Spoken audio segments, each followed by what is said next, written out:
1400 സംവത്സരങ്ങൾക്ക് മുമ്പ് ആയോധനമുറകളുള്ള 18 തരത്തിലുള്ള പടയായുധങ്ങളെ കൊണ്ട് സഫറാന്റെ താഴ്വരയിൽ വെച്ചുകൊണ്ട് സത്യവും അസത്യവും തമ്മിൽ, നീതിയും അനീതിയും തമ്മിൽ, ഇരുട്ടും വെളിച്ചവും തമ്മിൽ, തൗഹീദും ശിർക്കും തമ്മിൽ, അള്ളാഹുവിന്റെ വിശുദ്ധമായിരിക്കുന്ന പവിത്രമായ പരിശുദ്ധമായിരിക്കുന്ന മതത്തിന്റെ വെന്നിപ്പതാക ഖിയാമത്ത് നാൾ വരെ ലോകത്തു പാറിപ്പറന്ന് കാണാൻ 17 രാവുകളിൽ പട്ടിണിയിട്ടിട്ട് വ്രതമനുഷ്ഠിച്ചുകൊണ്ട് ക്ഷീണിച്ചവശരായിരിക്കുന്ന 300 ചുല്ലാനം വരുന്ന അസ്ഹാബുൽ ബദരീങ്ങള് ആ ബദറിന്റെ പോർക്കളത്തിൽ വെച്ചുകൊണ്ട് സത്യനിഷേധികളുമായി ഏറ്റുമുട്ടിയപ്പോൾ അവരുടെ കരങ്ങളിൽ, അവരുടെ കരുത്തുറ്റ കൈകളിൽ പിടിച്ച മൂർച്ചയുള്ള കടാര മൂർധാവിലേക്കും നെഞ്ചിലേക്കും അടിവയറ്റത്തേക്കും കുത്തിക്കയറിയിട്ട് പടക്കളത്തിൽ ഞെട്ടറ്റ പുഷ്പത്തെ പോലെ അള്ളാഹുവിന്റെ ദീനിന് വേണ്ടി ജീവൻ സമർപ്പിച്ച ശുഹദാക്കളെ വിളിച്ചുകൊണ്ട്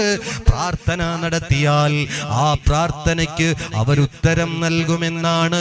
അവരെ ഇഖ്ലാസോടെ വിളിച്ചാൽ ആ വിളിക്കവർ ഉത്തരം തരുമെന്നാണ് വിശുദ്ധ റസൂൽ മുഹമ്മദുർ റസൂലുള്ളാഹ്. എവിടെയാണ് അത് പറഞ്ഞിരിക്കുന്നത്? റസൂലുള്ളാഹി സ്വല്ലല്ലാഹു അലൈഹി വസല്ലമ ശുഹദാക്കളെ വിളിച്ച് പ്രാർത്ഥിച്ചാൽ അതിന് ഉത്തരം തരും എന്ന് എവിടെയാണ് മൗലിയരെ പറഞ്ഞിട്ടുള്ളത്? ഈ മൗലിയര് മണ്ണാർക്കാട് സ്വദേശിയാണ്. മണ്ണാർക്കാടിൻ്റെ പരിസര പ്രദേശത്തുള്ള ഒരു മുസ്ലിയാരാണ് ഇദ്ദേഹം. ഇദ്ദേഹത്തിൻ്റെ പേര് അൽ ഉസ്താദ് CKS മൗലവി മണ്ണാർക്കാട് എന്നാ. കഥാപ്രസംഗം നടത്തിയിരുന്ന ഒരു KS മൗലവിയോ അങ്ങനെ ഒരു മൗലവി ഉണ്ടായിരുന്നു.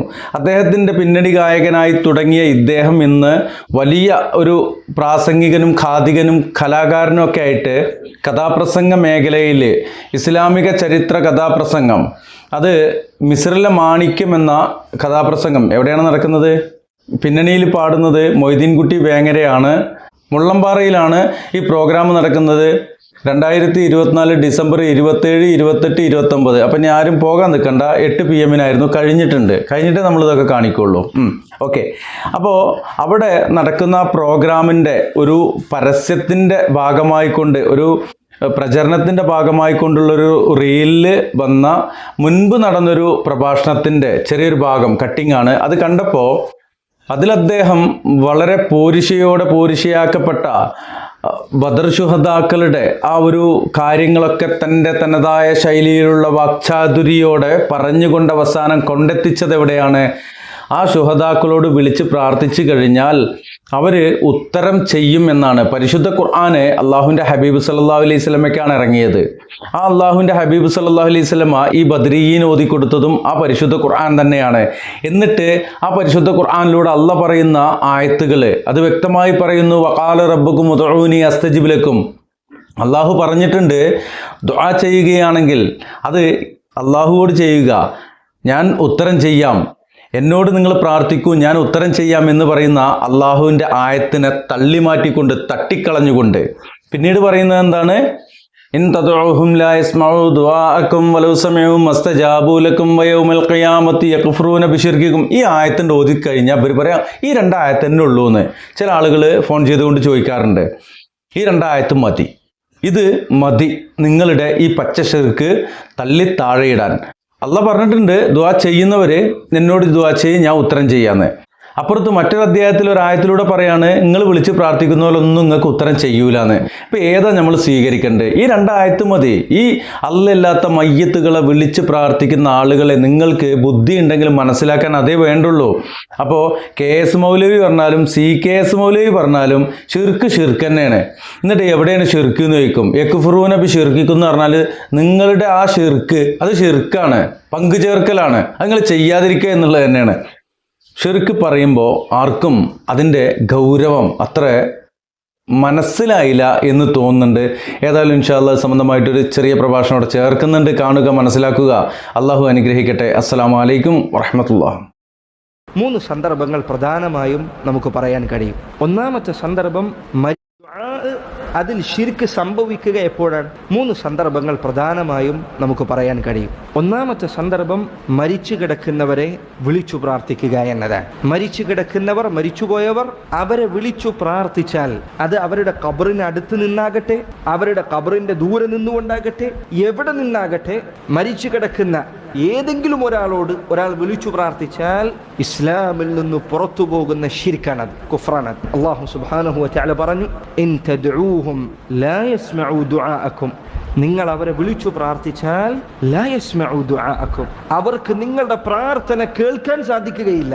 വലൗ സമിഉ മസ്തജാബു ലക്കും, ഇനി അവർ ആ പ്രാർത്ഥന കേട്ടാൽ തന്നെയും മസ്തജാബു ലക്കും, ആ പ്രാർത്ഥനക്ക് നിങ്ങൾക്ക് ഉത്തരം നൽകാൻ അവർക്ക് സാധിക്കുകയില്ല. വയൗമൽ ഖിയാമത്തി യക്ഫുറൂന ബിശിർക്കിക്കും, നാളെ ഖിയാമത്ത് നാളിൽ നിങ്ങൾ ചെയ്ത ശിർക്ക്, നോക്കൂ, നിങ്ങൾ മരിച്ചവരെ വിളിച്ചു പ്രാർത്ഥിക്കുന്നത് ശിർക്കാണ് എന്നതിനുള്ള വ്യക്തമായ തെളിവാണ് ഈ ആയത്ത്. ഖിയാമത്ത് നാളിൽ നിങ്ങൾ ചെയ്ത ശിർക്ക് അതിനെ അവർ നിഷേധിക്കുന്നതാണ്. വലാ യുനബ്ബിഉക മിസ്ലു ഖബീർ, സൂക്ഷ്മമായി കാര്യങ്ങൾ അറിയുന്ന അല്ലാഹു സുബ്ഹാനഹു വ തആല അവനെ പോലെ നിനക്ക് കാര്യങ്ങൾ അറിയിച്ചു നൽകാൻ മറ്റൊരാളുമില്ല.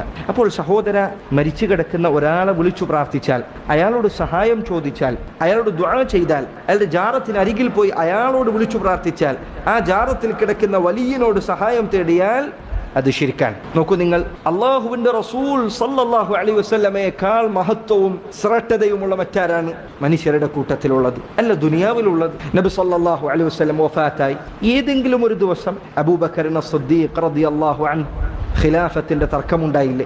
മുസ്ലിമീങ്ങൾക്കിടയിൽ പരസ്പരം തർക്കങ്ങളുണ്ടായി. ആ തർക്കത്തിന്റെ സന്ദർഭത്തിൽ നബി സല്ലല്ലാഹു അലൈഹി വസല്ലമയെ ഖബറടക്കിയിട്ടില്ല. ആ സന്ദർഭത്തിലെങ്കിലും അവരൊന്ന് പോയി, അല്ലാഹുവിന്റെ റസൂലെ, ഇതിലൊരു പരിഹാരം പറഞ്ഞു തരണം.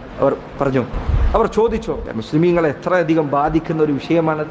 ഏതെങ്കിലും ഒരു സഹാബി നബി സല്ലല്ലാഹു അലൈഹി വസല്ലമയുടെ ഖബറിനരികെ വന്നുകൊണ്ട് ഒരിക്കലെങ്കിലും അല്ലാഹുവിന്റെ റസൂൽ എന്റെ രോഗമൊന്ന് മാറ്റിത്തരണേ എന്ന് പ്രാർത്ഥിച്ചു? ഏതെങ്കിലും ഒരു സഹാബി? ഇല്ല.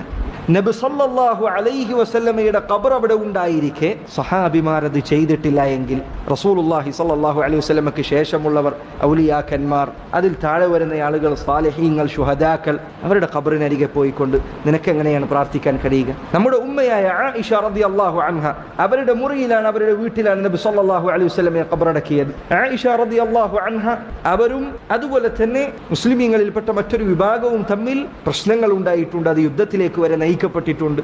ആ പ്രശ്നങ്ങൾക്കിടയിൽ ഏതെങ്കിലും ഒരു ദിവസം ആയിഷ റളിയല്ലാഹു അൻഹ ആ ഖബറിനരികെ ചെന്നുകൊണ്ട് അല്ലാഹുവിന്റെ റസൂലെ, ഈ പ്രശ്നത്തിൽ ഒരു പരിഹാരം പറഞ്ഞു തരണേ എന്ന് പറഞ്ഞു. ഈ കാലഘട്ടത്തിൽ ആളുകൾ കറാമത്തിന്റെ കഥകളായി പറയാറുള്ളത് എന്താ? ഖബറിന്റെ അരികിൽ ചെന്നു, നബിനോട് ചോദിച്ചു, നബി കൈ പുറത്തേക്ക് ഇട്ടു, നബി സംസാരിച്ചു, സ്വപ്നത്തിൽ വന്നു, എന്നിട്ട് ഞങ്ങൾക്ക് ഇന്ന കാര്യങ്ങൾ പറഞ്ഞു തന്നു. നബി സല്ലല്ലാഹു അലൈഹി വസല്ലം അവിടുത്തെ ഭാര്യയായ നമ്മുടെ ഉമ്മയായ ആയിഷ റളിയല്ലാഹു അൻഹ അവരുടെ വീട്ടിലാണ് റസൂലുള്ളാഹി സല്ലല്ലാഹു അലൈഹി വസല്ലമയുടെ ഖബറുള്ളത്. എന്നിരിക്കെ ഒരിക്കലെങ്കിലും റസൂലുള്ളാഹി സല്ലല്ലാഹു അലൈഹി വസല്ലമയോട് അവർ തേടിയോ? ഇല്ല, ഒരിക്കൽ പോലും അത് ഉണ്ടായില്ല. അപ്പോൾ ചിന്തിച്ചു നോക്കൂ സഹോദരങ്ങളെ, മരിച്ചു കിടക്കുന്നവർ അവരാരാകട്ടെ, എത്ര വലിയവരാകട്ടെ, അവരോട് തേടുക എന്നത്, അവരോട് പ്രാർത്ഥിക്കുക എന്നത് ഇസ്ലാമിൽ നിന്ന് പുറത്തു പോകുന്ന ശിർക്കാണ്. ദുആ ശിർക്കാവുന്ന രണ്ടാമത്തെ ഘട്ടം, നിന്റെ കേൾവിയുടെ പരിധിയിലല്ലാത്ത ഒരാൾ, അയാൾ ജീവിച്ചിരിക്കുന്നവനാകട്ടെ മരിച്ചവനാകട്ടെ ആരാകട്ടെ, അയാൾക്ക് സാധിക്കുന്ന കാര്യമാകട്ടെ സാധിക്കാത്ത കാര്യമാകട്ടെ, നീ ചോദിച്ചാൽ അത് ശിർക്കാണ്. ഉദാഹരണത്തിന് ഈ കാലഘട്ടത്തിൽ ചിലർ വിശ്വസിക്കുന്നു, ഇറാഖിൽ മറമാടപ്പെട്ട ഷെയ്ഖ് മുഹയ്യിദ്ദീൻ അബ്ദുൽ ഖാദിർ അൽ ജീലാനി റഹിമഹുല്ലാഹ്, അദ്ദേഹത്തെ ഒരാൾ നമ്മുടെ ഈ നാട്ടിൽ നിന്ന്, കേരളത്തിൽ നിന്ന് ഒരാൾ വിളിച്ചാൽ, സഹായം തേടിയാൽ, അദ്ദേഹം ആ സന്ദർഭത്തിൽ തന്നെ അവന്റെ തേട്ടം കേൾക്കുന്നതാണ് എന്ന് വിശ്വസിച്ചുകൊണ്ട് ഒരാൾ പ്രാർത്ഥിച്ചാൽ, എന്ന് വിശ്വസിച്ചാൽ തന്നെയും അത് ശിർക്കാണ്. എന്തുകൊണ്ട്? എല്ലാ സന്ദർഭത്തിലും എല്ലാവരുടെയും തേട്ടം കേൾക്കാൻ കഴിയുന്നവൻ അല്ലാഹു സുബ്ഹാനഹു വ തആല മാത്രമാണ്. അല്ലാഹുവാണ് സമീഅായിട്ടുള്ളവൻ, എല്ലാം കേൾക്കുന്നവനായുള്ളവൻ. അല്ലാഹു സുബ്ഹാനഹു വ തആലയെ പോലെ മറ്റൊരാൾക്ക് കേൾക്കാൻ കഴിയുമെന്ന് ഒരാൾ വിശ്വസിച്ചാൽ, കേൾവിയുടെ കാര്യത്തിൽ അവൻ അല്ലാഹുവിനെയും അവന്റെ സൃഷ്ടികളെയും പങ്കുചേർത്തിരിക്കുന്നതാണ് ശിർക്ക്. മാത്രമല്ല, നബി സല്ലല്ലാഹു അലൈഹി വസല്ലം അവിടുത്തെ ചരിത്രം പരിശോധിക്കുക. സഹാബികൾ, അവരിൽ പലർക്കും വിദൂര പ്രദേശങ്ങളിൽ നിന്ന് അനേകം ബുദ്ധിമുട്ടുകൾ ഉണ്ടായി, പ്രയാസങ്ങൾ ഉണ്ടായി. ഏതെങ്കിലും ഒരു സന്ദർഭത്തിൽ അവർ നബി സല്ലല്ലാഹു അലൈഹി വസല്ലമയെ വിളിച്ചു തേടിയോ? ഇല്ല. സഹായം ചോദിച്ചോ? ഇല്ല. കാരണം നബി സല്ലല്ലാഹു അലൈഹി വസല്ലം അവിടുത്തേക്ക് എല്ലാം കേൾക്കാൻ കഴിയില്ല എന്ന കാര്യം സഹാബികൾക്ക് അറിയാമായിരുന്നു. എന്തിനധികം, വിശുദ്ധ ഖുർആനിൽ 58-ാമത്തെ അധ്യായമായ സൂറത്തുൽ മുജാദില ആരംഭിക്കുന്നത് എങ്ങനെയാണ്? ഖദ് സമിഅ അല്ലാഹു ഖൗലല്ലതി തുജാദിലുക ഫീ സൗജിഹാ, തന്റെ ഭർത്താവിന്റെ കാര്യത്തിൽ അങ്ങയുടെ അരികിൽ വന്ന് തർക്കിക്കുന്ന ആ സ്ത്രീ, അവരുടെ സംസാരം അല്ലാഹു സുബ്ഹാനഹു വ തആല കേട്ടിരിക്കുന്നു. ഈ ആയത്തിനെ കുറിച്ച് ആയിഷ റളിയല്ലാഹു അൻഹ അവർ പറയുകയാണ് സുബ്ഹാന മൻ വസിഅ സംഉഹുൽ അസ്വാത്ത്, സർവ്വ ശബ്ദങ്ങളും കേൾക്കുന്നവനായ അല്ലാഹു സുബ്ഹാനഹു വ തആല പരിശുദ്ധനാണ്. റസൂലുള്ളാഹി സ്വല്ലല്ലാഹു അലൈഹി വസല്ലമയുടെ അരികിൽ ആ സ്ത്രീ വന്ന് പരാതി പറയുമ്പോൾ ഞാൻ അവിടുത്തെ അരികിലുണ്ട്, കുറച്ചു ദൂരത്തായിരിക്കുന്നു, എനിക്ക് അവരുടെ ശബ്ദം കേൾക്കാൻ കഴിഞ്ഞിരുന്നില്ല. ആയിഷ റളിയല്ലാഹു അൻഹ ഔലിയാക്കന്മാരുടെ നേതാവാണ്. അഅലമു ഹാദിഹിൽ ഉമ്മത്തി ബിലയാലി റസൂലില്ലാഹി സ്വല്ലല്ലാഹു അലൈഹി വസല്ലം. അല്ലാഹുവിന്റെ റസൂൽ സ്വല്ലല്ലാഹു അലൈഹി വസല്ലമയുടെ രാത്രികളെ കുറിച്ച് ഏറ്റവും അറിവുള്ള ഈ ഉമ്മത്തിലെ വ്യക്തി അവരാണ്. അവിടുത്തോട് ചോദിക്കപ്പെട്ടു, മൻ അഹബ്ബുൻ നാസി ഇലൈക്, അല്ലാഹുവിന്റെ റസൂൽ അങ്ങേക്ക് ഏറ്റവും ഇഷ്ടം ആരെയാണ്? ആയിഷയാണ് എന്ന് അവിടുന്ന് പറഞ്ഞിട്ടുണ്ട്. എത്ര വലിയ ശ്രേഷ്ഠതയുള്ളവരാണ്. കുറച്ച് മീറ്ററുകൾക്കപ്പുറത്തേക്ക് മാറിയിരുന്നപ്പോൾ അവർക്ക് കേൾക്കുന്നില്ല. അപ്പോൾ അവർക്ക് ശേഷമുള്ളവരുടെ കാര്യം എന്തായിരിക്കും? അപ്പോൾ ജീവിച്ചിരിക്കുന്നവരാകട്ടെ അവർ എവിടെ നിന്ന് വിളിച്ചാലും കേൾക്കുമെന്ന് ഒരാൾ വിശ്വസിച്ചാൽ തന്നെയും അത് ശിർക്കായി തീരുന്നതാണ്. മൂന്നാമത്തെ കാര്യം, അയാൾ കേൾക്കുന്ന പരിധിയിലാണ് എന്ന് വിചാരിക്കുക. പക്ഷേ അല്ലാഹു സുബ്ഹാനഹു വ തആലക്ക് മാത്രം സാധിക്കുന്ന ഒരു കാര്യം അയാളോട് ചോദിച്ചാൽ അത് ശിർക്കാണ്. ഉദാഹരണത്തിന് ഒരാൾ മറ്റൊരാളുടെ അരികിൽ ചെന്നിട്ട് നിങ്ങൾ എന്നെ ഹിദായത്തിലാക്കണം എന്ന് പറഞ്ഞാൽ ശിർക്കാണ്. കാരണം ഹിദായത്ത് നൽകുന്നവൻ അല്ലാഹു സുബ്ഹാനഹു വ തആല മാത്രമാണ്. ഇന്നക ലാ തഹദീ മൻ അഹ്ബബ്, അല്ലാഹുവിന്റെ റസൂലെ അങ്ങേക്ക് ഇഷ്ടമുള്ളവരെ ഹിദായത്തിലാക്കാൻ സാധിക്കുകയില്ല. എപ്പോഴാണ് ആയത്ത് അവതരിച്ചത്? നബി സല്ലല്ലാഹു അലൈഹി വസല്ലമയെ ധാരാളമായി സഹായിച്ച അബൂ താലിബ് അദ്ദേഹം മരിക്കുന്ന വേളയിൽ നബി സല്ലല്ലാഹു അലൈഹി വസല്ലം അങ്ങോട്ട് കയറി ചെന്നു. അവിടുന്ന് അയാളോട് പറഞ്ഞുകൊണ്ടേയിരുന്നു, യാ അമ്മി ഖുൽ ലാ ഇലാഹ ഇല്ലല്ലാഹ്, പൊന്നലാപ്പ നിങ്ങൾ ലാ ഇലാഹ ഇല്ലല്ലാഹ് എന്ന് പറയും. അദ്ദേഹം അത് പറഞ്ഞില്ല. അലാ മില്ലത്തി അബ്ദുൽ മുത്തലിബ്, അബ്ദുൽ മുത്തലിബിന്റെ മനഹജിലാണ്, മാർഗത്തിലാണ് ഞാൻ ഉള്ളത് എന്ന് പറഞ്ഞുകൊണ്ടാണ് മരിച്ചുപോയത്. അവിടെ നിന്ന് പുറത്തിറങ്ങുമ്പോൾ നബി സല്ലല്ലാഹു അലൈഹി വസല്ലം പറഞ്ഞു, താങ്കൾക്ക് വേണ്ടി ഞാൻ പാപമോചനം തേടിക്കൊണ്ടേയിരിക്കും അള്ളാഹു എന്നെ വിലക്കുന്നത് വരെ. നബി സല്ലല്ലാഹു അലൈഹി വസല്ലം അവിടുത്തെ തിരുത്തിക്കൊണ്ടിറങ്ങിയ ആയത്തുകളിൽ ഒന്നാണത്. ഇന്നക ലാ തഹ്ദീ മൻ അഹ്ബബ്, താങ്കൾക്ക് ഇഷ്ടമുള്ളവരെ ഹിദായത്തിലാക്കാൻ നബിയെ അങ്ങേക്ക് സാധിക്കുകയില്ല. പിൽക്കാലഘട്ടത്തിൽ അബൂബക്കർ സിദ്ദീഖ് റളിയല്ലാഹു അൻഹു, അദ്ദേഹത്തിന്റെ പിതാവ് മുസ്ലിമായി മക്കം ഫത്ഹിന്റെ സന്ദർഭത്തിൽ നബി സല്ലല്ലാഹു അലൈഹി വസല്ലമയുടെ അരികിൽ വന്ന അബൂബക്കർ സിദ്ദീഖ് റളിയല്ലാഹു അൻഹുവിന്റെ പിതാവ് ബൈഅത്ത് ചെയ്തു. അപ്പോൾ അബൂബക്കർ സിദ്ദീഖ് റളിയല്ലാഹു അൻഹു കരഞ്ഞു. എന്താണ് കരയാൻ കാരണമെന്ന് ചോദിച്ചപ്പോൾ അദ്ദേഹം പറഞ്ഞു, അല്ലാഹുവിന്റെ റസൂലെ, എൻ്റെ പിതാവ് അങ്ങേക്ക് ബൈഅത്ത് ചെയ്ത് മുസ്ലിമാകുന്നത് കാണുന്നതിനേക്കാൾ എനിക്കിഷ്ടമുണ്ടാകുക അങ്ങയുടെ പിതൃവ്യൻ അബൂ താലിബ് താങ്കളുടെ അരികിൽ വന്ന് മുസ്ലിമായിരുന്നെങ്കിൽ. പക്ഷേ അബൂ താലിബിനെ ഇസ്ലാമിലേക്ക് എത്തിക്കാൻ നബി സല്ലല്ലാഹു അലൈഹി വസല്ലം സാധിച്ചില്ല.